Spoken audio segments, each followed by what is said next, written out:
Welcome back to the fourth session of JA It's My Business. This activity is titled I Have an Idea, and it really allows the students to think about and to experience some of the creative ways that entrepreneurs have created businesses.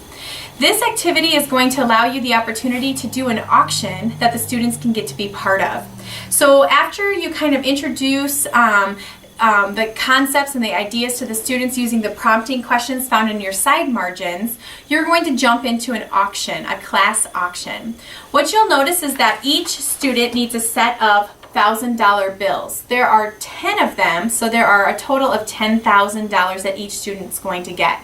Depending upon the time that you have in your classroom, you can tear apart this money and put a paper clip on them, so all you have to do is hand out each student $10,000, or you can simply hand each sheet to a student and give them about 90 seconds to tear those apart within your classroom.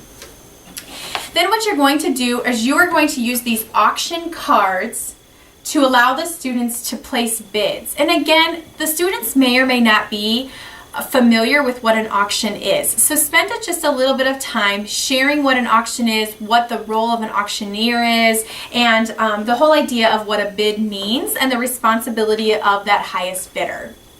What you're going to do is you are going to read 3 clues about this business to the students. After you read those 3 clues, the students are going to have the opportunity to bid on this company. They are not going to know what company is being bidded on. So once you do that, have the students bid against each other until they have the highest bidder. And once you have the highest bidder, make sure you take your money from them and then you can give them this company. And that new owner can reveal which company they purchased. For example, this one is the Walt Disney Company. And if there's time, they could highlight a couple of the key points about that entrepreneur or company.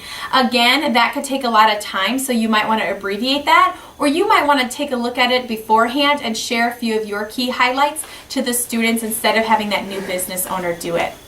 From there, you would start with the next company and again start that bidding over.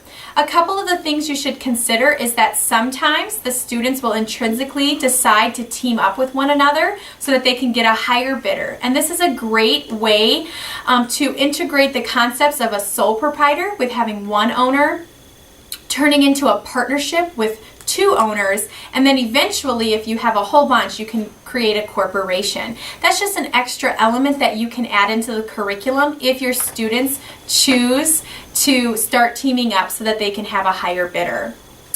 What you'll notice is that it's always great to do a practice round with the students before the auction actually starts. So the curriculum does provide an example about a company that does worm casting. So you can use that as your example but not collect money from the students.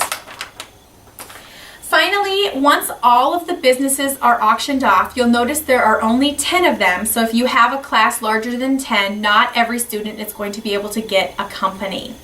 If there is time at the end, you can allow the students to re-auction their item if they would like to. Now that they know the company, they may want to do a re-auction, and if you feel comfortable and have time, you may allow them to do that as well. Again, to close out the activity, if you would like to, you can spend 3 minutes doing the learning challenge, where you provide the students a piece of paper where they can brainstorm for 3 minutes a list to list as many auction businesses as they can think of. If you choose to do the entrepreneur think tank portion, you can do that at this time, and then ultimately make sure that you have enough time to do the summary and review as a wrap up. Enjoy the session.